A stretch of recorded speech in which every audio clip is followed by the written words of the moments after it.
Jó estét kívánok, kedves közönségünk!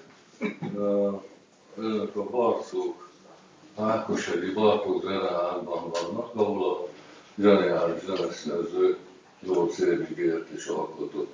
Engem Szabó Vilmosnak hívnak, a Bukó Jutta igazgató, ennek a zenei munkatársa vagyok, és én fogom itt kalauzolgatni a műsort már, ahogy tudom. Mivel én magam is zenész vagyok, azért nem egy egyszerű feladat itt beszélni. Ahogy ezt mondták, már többet is beszélni nehéz. Na, akkor kezdjük a fellépő művészekkel. Nagyon színvonalas gárdát sikerült összeadnunk erre az estére. Gulycás József zeneszerző úr legnagyobb örömére. A Perényi Eszter hegedű művész, érdemes művész, kiváló. Bajnár Zsuzsa cselló művész, Sarkadi Katalin zongoraművész, zeneakadémiai tanár, Fülekmár Fuvola, Artistus díjas, Lajta László díjas, Varga Zoltán kürtművész, Liszt díjas, kürtművész. Nagyon nagy dolog ez, hogy részszóvosok Liszt-díjat kapnak, régen nem volt ez divat. Hál' Istennek olyat fejlődött, akkorát fejlődött a részszóvos társadalom, hogy már beleférünk mi is, én is tubás vagyok valahol, még a nyugdíjas is. Fejér András Harsona, ő is Liszt-díjas. Nos, ezek a fellépők, nagyon nagy szeretettel üdvözlöm őket, és akkor az est főszereplőjére rátérek, aki nem más, mint Gulycás József zeneszerző, magyar zeneszerző, a Magyar Zeneszerzők Egyesületének hosszú idő óta tagja. Elmondanám, hogy kinél tanult zeneszerzést természetesen. Bozai Attila, Durkó Zsolt, Székely Endre, Farkas Ferenc, Maros Rudolf, Szokolay Sándor. A zeneszerzés mellett hegedül, tagja a helyi a 17. kerületi szimfonikus zenekarnak. Jellemző rá egy rendkívüli munkabírású szerző, műveit gyakran adják elő. Nagyon büszke az utóbbi időkből származó második zongoraversenyére, melyet több előadás műsorára felvették, és nagy sikerrel tolmácsolták, bár még csak egy a bemutató előadás volt, viszont az első zongoraverseny ezt már 3-szor is előadták, ami nem kis dolog. Most egy pár mondatot még engedjenek meg, hogy úgy általában a zeneszerzésről beszéljek, hogy valami kis fogalmunk legyen. Egy zeneszerzőnek, legyen az bármilyen nemzetiségű, nagyon sok akadállyal meg kell küzdenie. Nagyon sok nehézség áll előttük. Mint ahogy Petőfi mondja, ne fogjon senki könnyelmen a húrok pengetéséhez. Hát igen, ez így van. Ő hozzáfoghat egy rendkívül invenciózus, rendkívül ihletett zeneszerző, és mint ahogy már említettem, nagyon nagy munkabírású és kitartó, ami nélkülözhetetlen. A nehézség a következő. Kell írni egy zeneművet.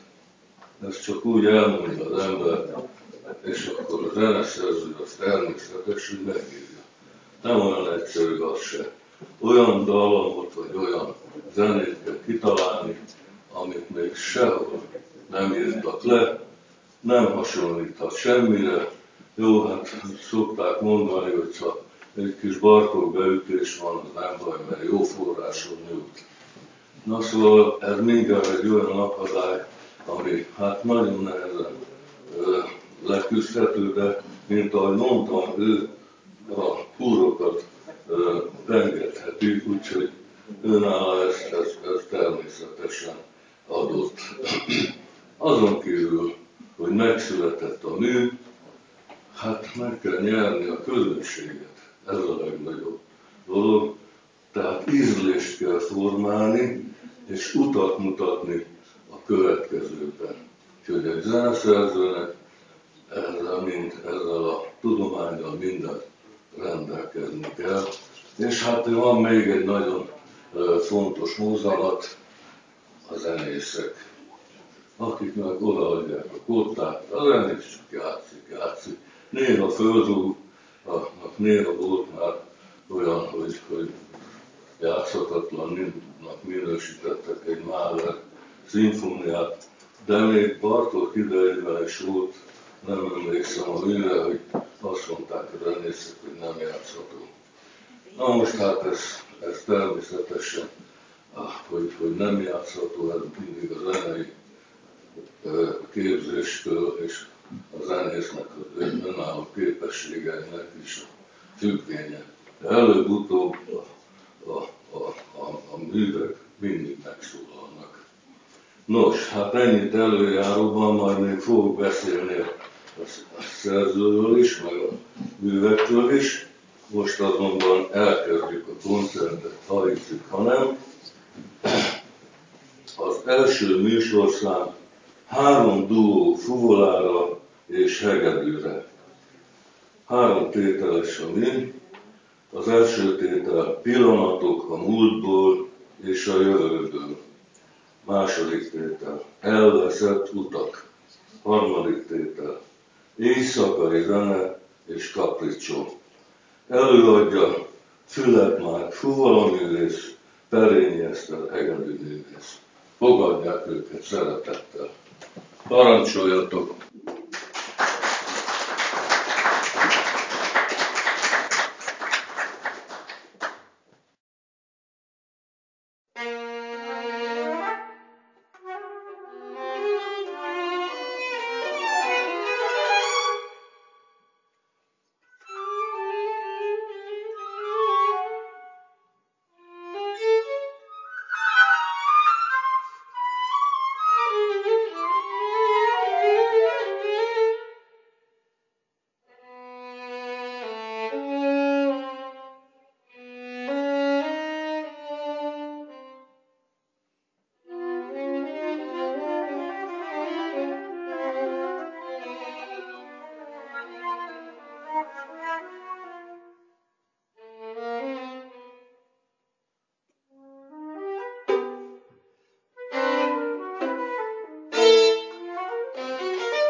Direkt volt, hogy nem mutattam be így személyesen a szerzőt, mert akartam, hogy előtt hallják valamelyik művét.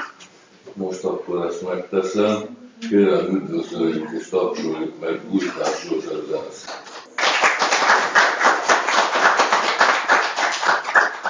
Köszönöm szépen. Műsorunk második száma következik, ami két tétel, hegedűre és zongorára. A két tételes a mű, ugye az elsőnek az Álmodozás a csillagok alatt a címe, a második fellángoló tüzek a kozmoszban, utána csend és béke. Még mielőtt elhangzana ez a mű, szeretnék néhány mondattal utalni arra, hogy itt nagyjából, nem nagyjából, hanem szinte kizárólag kamaraművek szólalnak meg. Kamarazene alatt azt értjük, amit együttes 10 tagnál kevesebb, és nem igényel karmester. Ilyen tehát a nagyobban 8-9-10 tagú együttesnél előfordul, hogy van karmester. Na most a kamarazenében az a nehéz, hogy a hangszerek hangszínét úgy kiválasztani, hogy az teljesen homogén és teljesen jó, finom hangzást eredményezze. Mondok egy példát, hogy nem olyan egyszerű a dolog. Bartók Béla, a zseniális magyar zeneszerzőnek például nem tetszett a zongora és a hegedű párosítás. Annyira nem tetszett, hogy nem is írt ilyeneket. Ezzel együtt az amerikai évek során jött hozzá egy megkeresés, a 20. század elejének, közepének egy rendkívül nagy kiválósága, egy klarinét művész, bizonyos,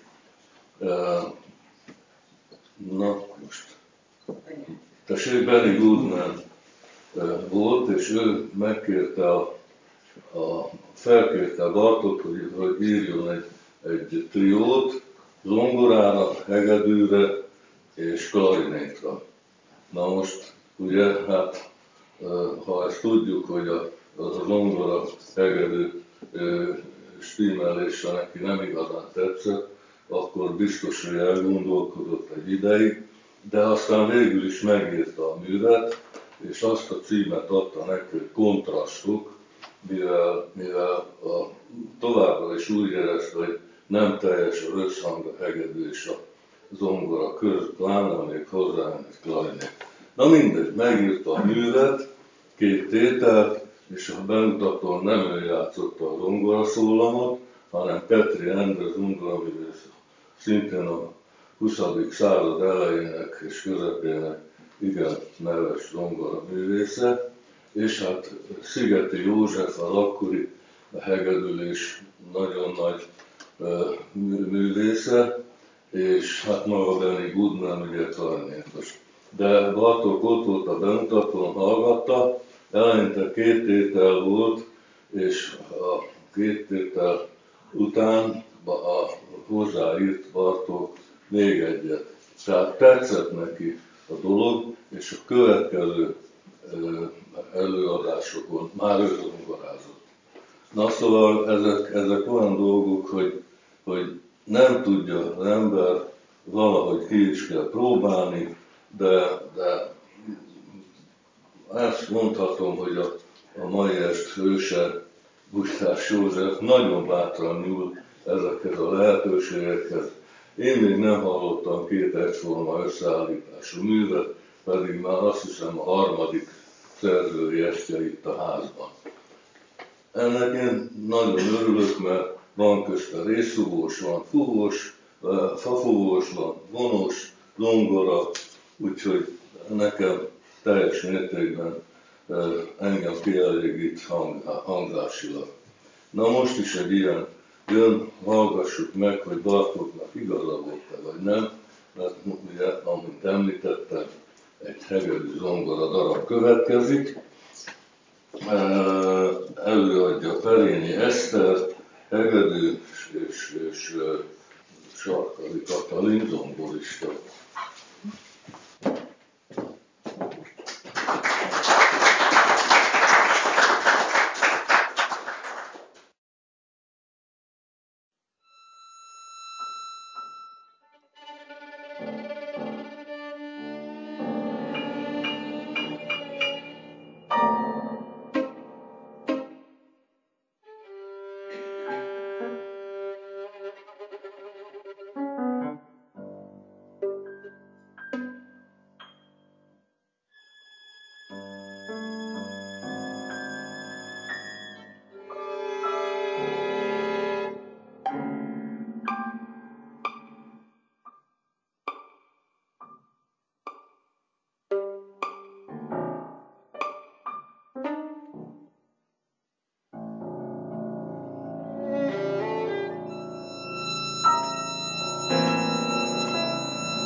kedves közönségünk, van úgy, hogy a zeneszerző alkotói válságba kerül, és ilyenkor hát elindul a világban.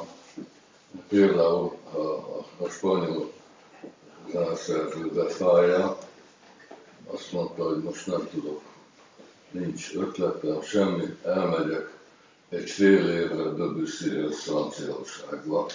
Ebből a fél évből 7 év lett, és hát utána írta nagy műveit, például a háromszögletű kalapot.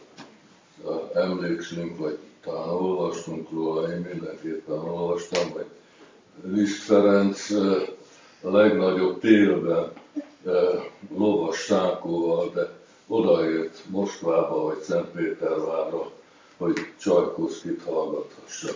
Akkor tudom, hogy ezt is olvastam, hogy Richard Strauss és Debussy hát nem túl barátságos viszony ellenére, és ismerték egymás munkásságát. Meg is jegyezte például Richard Strauss azt mondta Debussy, hogy a Richard Strauss művei azok ilyen tudományos eszék, meg ilyen tudományos tantételek. Erre válaszul Richard Strauss azt mondta, hogy a francia zene viszont olyan, hogy a harmóniákban mindig van egy, de oda nem ül, egy fölösleges hang. Na most, aki zenész, azt tudja, hogy például a színzásíté az a bizonyos hozzáadott szex, a rendes hármas hangzattól még egy negyedik, a hatodik hang, és oda kell, akkor mennyire megváltoztatja a hangzást. Na most az a véleményem, hogy nem tudok róla, hogy Gulytás Józsefnek alkotói válsága lett volna, hiszen annyira termékeny, hogy például ez is eszébe jutott, hogy harsonára és zongorára komponál darabot. Hát most ez következik, pontosan a címe miatt puskázok. Az a címe, hogy Pezzo Concertato, harsonára és zongorára egy tételben. A harsona szólista Fehér András Liszt díjas, és a berlini szimfonikus zenekar tagja amúgy. Sarkadi Kati pedig szintén ezt a darabot is kíséri, azt veszi, amit a Zeneakadémián is, hogy a zongora kísérleteket a legmagasabb színvonalon ellátja. Akkor következzen a harsona darab, Andris és Kati, parancsoljatok!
Utolsó szám előtt még szeretnék egy nehézségre, szeretnék felhívni a figyelmüket egy nehézségre, mivel a szerződnek meg küzdeni.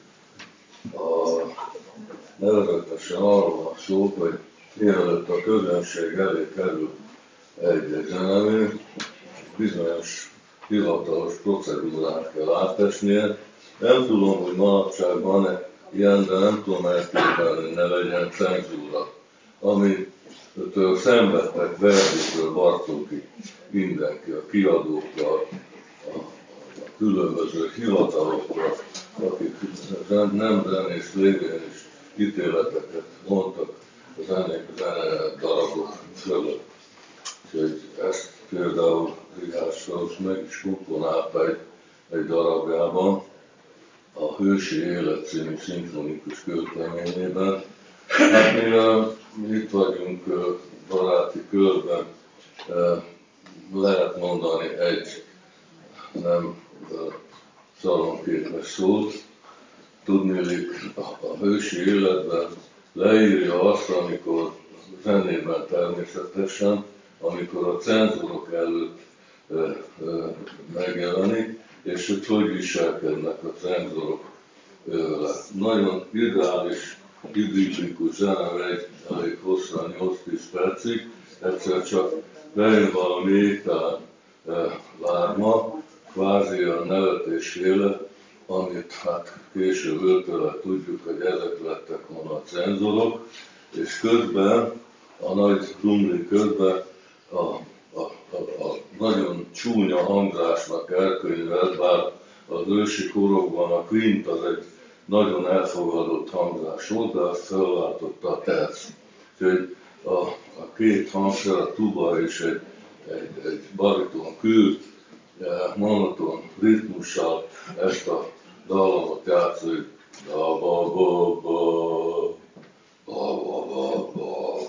és ez németül az a két szó, hogy a cenzorok azt mondták, hogy das ist ein Dreck. Ez egy nagy szar, magyarul elnézést, ki kellett mondanom. Nem tudom, hogy ma létezik ez az intézmény. Biztos, hogy van, és lehet, hogy Józsi barátunk is megküzdött ezzel. Minden esetre ez is egy olyan nehézség, amit a szerzőknek számolniuk kell. Egyébként Debussy nem csak rosszakat tudott mondani, mondott például egy olyat is, hogy amikor meghallgatta a másik Strauss, a bécsi, a Johann Strauss zenét, a Kék Duna keringő után azt mondta, hogy egy nagyon nagy baja van ennek a műnek, hogy nem én írtam. úgyhogy nem volt ilyen veszélyes ember, amit elhitték, és nagyon gyönyörű zenét írt, nekem legalábbis kedvencem. Nos, következzen a utolsó műsorszám, Újtás Józseftől, aforizmák és egyebek, kürtre, gordonkára és zongorára. Az előadók Varga Zoltán kürt, Bajner Zsuzsa gordonka, ez a cselló, Sarkadi Kati zongora. Fogadják szeretettel, és köszönöm, hogy eljöttek Újtás Józsi barátom hangversenyére.